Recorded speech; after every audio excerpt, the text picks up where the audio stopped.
Trump, Fox News anchor Megyn Kelly came under fire after the first Republican debate when she asked Trump about his history of calling women a variety of names. Now, the next day, Trump hit back hard in an interview with CNN's Don Lemon. You know, you could see there was blood coming out of her eyes, blood coming out of her wherever. Well, for the better part of the next 9 months, Trump and his supporters slammed Megyn Kelly on Twitter. She was called bimbo. Donald Trump retweeted that, and worse, she got death threats, had to hire a security detail. In other words, she became part of the story in a way no journalist ever wants to be. Now in her new book, Settle for More, she's sharing new details about all of this and more. I spoke to Megyn this afternoon. I got to start with talking about the debates. That first question that you asked in the first debate, you had worked on it, and your team had worked on it, obviously, for a long time. Did you know what it was going to set off? Did you know what would follow? I don't think I could have ever imagined what would come after that question. I knew he probably wouldn't like it, right? Because Trump had already shown himself to be a little sensitive to, you know, tough questions. He had already called you up. We had had a tough exchange on the Monday before that Thursday debate. He was angry about a segment I had done the prior week involving his divorce from Ivana Trump. Right, allegations that she had made during that divorce. Right, she was claiming back in that divorce that he had raped her. She recanted those allegations fully, and then the Daily Beast did a story reviving it that prior week, and I put on the Daily Beast reporter to give him a hard time about, you know, it's 30 years old, she recanted, what are you doing? Well, Trump didn't like it getting any airtime at all, and he called me. He insisted that I call him the Monday before that Thursday debate, and when I did, it did not go well. You say in the book that he threatened you. He did. So he was very angry that I'd aired that segment, and you know, I said, look, I did you a favor. You know, nobody was even telling the other side of that. They were just accepting this as a relevant story. He didn't see it that way, and ultimately I said, look, Mr. Trump, you don't control the editorial on the Kelly file. And that was it. He said, that's it. You're a disgrace. You ought to be ashamed of yourself. And then he said, oh, I almost unleashed my beautiful Twitter account against you, and I still may. And that was 4 days before the presidential debate, at which I knew I was going to open with a tough question about women, not about Ivana Trump, but about women. So, you know, going in, I had some nerves because I had a feeling he wouldn't like it, but I had to do my job. I want to play that moment just for not that every viewer in the world doesn't see it already, but let's just play that. You've called women you don't like fat pigs, dogs, slobs, and disgusting animals. Your Twitter account... Only Rosie O'Donnell. No, it wasn't.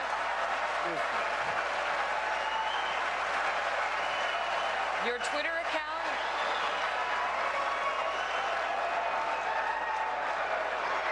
Thank you. For the record, it was well beyond Rosie O'Donnell. Yes, I'm sure.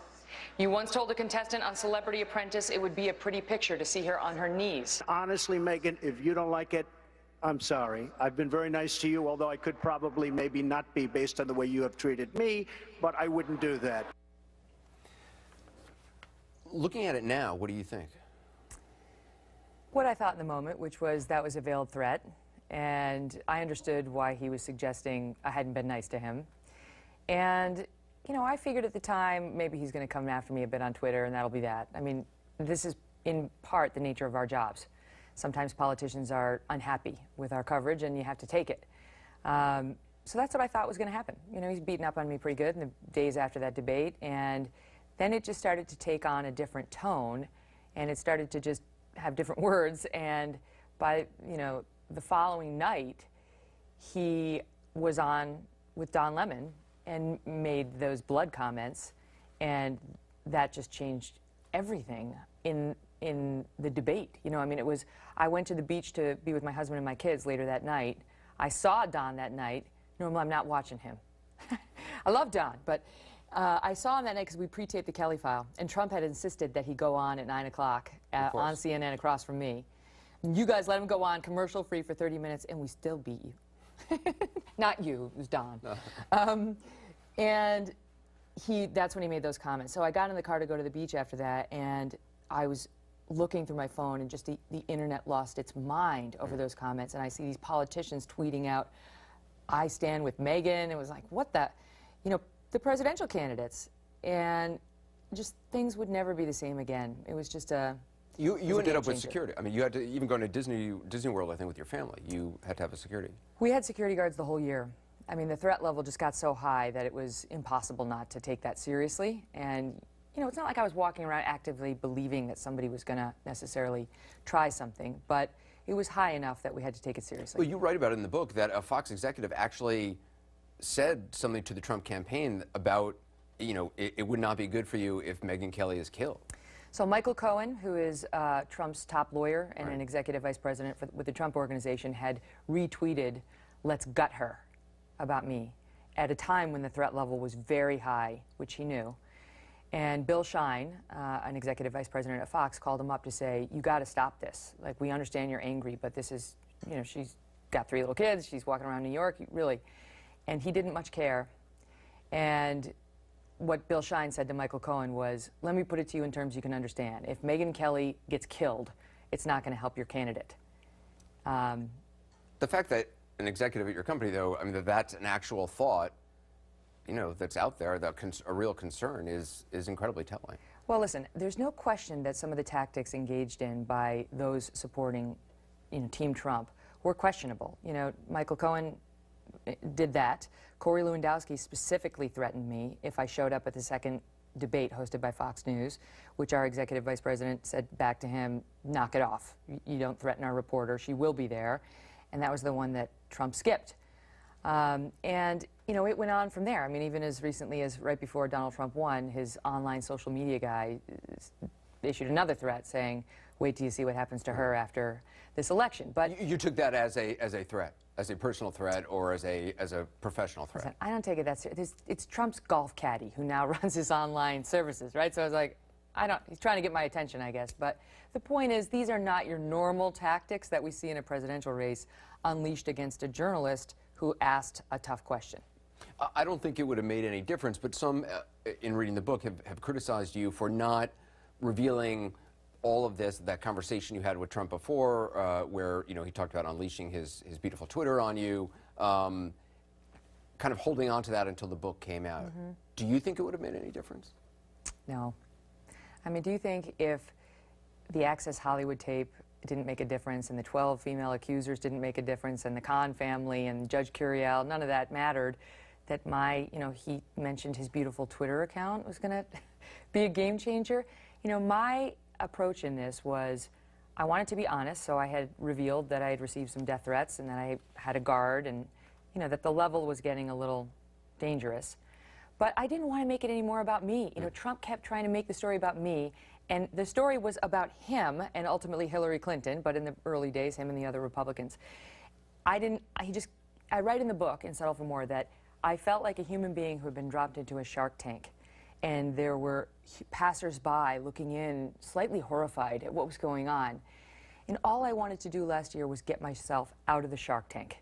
And it was not going to help to chum up the waters more with, and he did this, and he did this, and here's my reaction to that. I didn't want to be the story. Even when he was making the comments, the blood comments, the other things, we didn't even cover it on the Kelly file. Just didn't even want to touch it. Journalistically, it's a difficult position because on the one hand, these are facts which, you know, might persuade a viewer or at least inform a viewer, or it's just part of the historical record. The flip side of it is journalistically, you don't want to be the story. You don't want to be... Exactly. And I think journalistically it wasn't a hard call for me because this isn't like someone came to me and said, "I want to tell you something that happened between me and Donald Trump." This is me.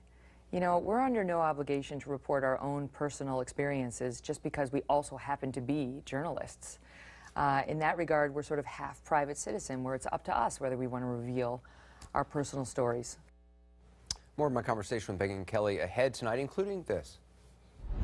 I lost my dad when I was 10. Your dad died when you were a sophomore in high school, and I hadn't realized that until I read the book. But I'm wondering, that loss, did it shape the person you are now? Did it change the person you were? Sexual harassment. Now in her new memoir, Settle for More, she's sharing new details about the unwanted sexual advances she says she endured early in her career at Fox. Ailes was an informal advisor to Trump during the campaign, even as Trump was attacking Kelly on Twitter relentlessly. Here's part 2 of our conversation. Donald Trump, you know, early on the primary season was talking about how he could be presidential, he can be however he wants. Do you think he's going to changed significantly. He's still tweeting, you know, just today against the New York Times. Do you think that changes? I mean, do you feel like you know what President Trump is going to govern like, what he's going to be like? No, I mean, no. I don't know. I'm fascinated to find out. It's going to be a great story to cover. But, you know, look, he's 70 years old. I don't know a lot of 70-year-old men who change from the way they used to be, and I think generally past his prologue. So I think he's probably going to be very much the same, although he might try to rein himself in a little bit. I think, hopefully, with respect to some of his dicier rhetoric, he will be lifted up by the office, and I'm hoping that the power of it and, you know, just the majesty of it, if you will appeal to his better angels. Just briefly, because we're almost out of time, the entire Roger Ailes harassment, not only towards you, but to so many women there. I mean, it's hard looking from the outside in to imagine that that could have gone on so long from the top down. I mean, I feel like if that was happening here in this company, it's just a different setup. Mm-hmm. I don't know that the top has that much power that it did under Roger Ailes. I saw something Bill O'Reilly said, you know, I guess he's promoting a book saying something about, you know, you could have gone to HR. It seemed like Roger Ailes controlled HR. I mean, and that's the situation, you know, many women face. It's not so easy to just say, oh yeah, well, I'll just go to, you know, a superior and tell them. Thank you for recognizing that. That's exactly right. And I lay it out in the book because I think this is a real problem at many companies, and I want people to be put on notice. I'm hoping CEOs will hear this message and say, you know what, man, maybe I have set this problem in my own company, and I got to provide a safe off-ramp for women who feel too scared to report it. They don't always feel comfortable going to the general counsel or to HR. You got to have somebody, I would say, outside of the company who doesn't depend on the CEO for his or her paycheck, to whom the women, and it can happen to men too, can go to report. And at Fox News, it's very true that Roger Ailes was very much a king of sorts. And this is all laid out in the book, in that he had founded the company, he had co-founded the company, and he had loyalists placed throughout the company, and he demanded loyalty. I mean, O'Reilly speaks of loyalty. That is the culture that Roger demanded, that should be placed above all other things. And I would submit that that is part of what created the problem we had for some time there.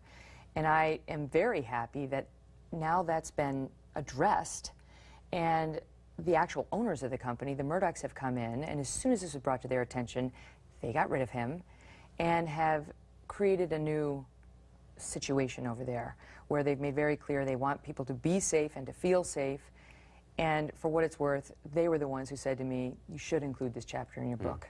It's important. Just finally, you and I share something in common, which I lost my dad when I was 10. Your dad died when you were a sophomore in high school, and I hadn't realized that until I read the book. And there's a quote my mom always quotes, a writer named Mary Gordon, who said, a fatherless girl thinks all things possible and nothing is safe.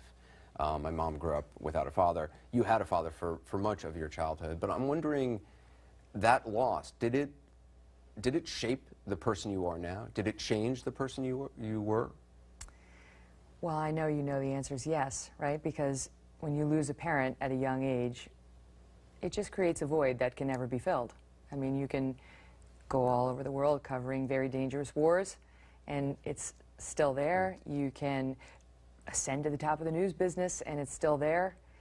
And I'd love to say it's given me great perspective on the world and made me a better person. And I guess to some extent that's true.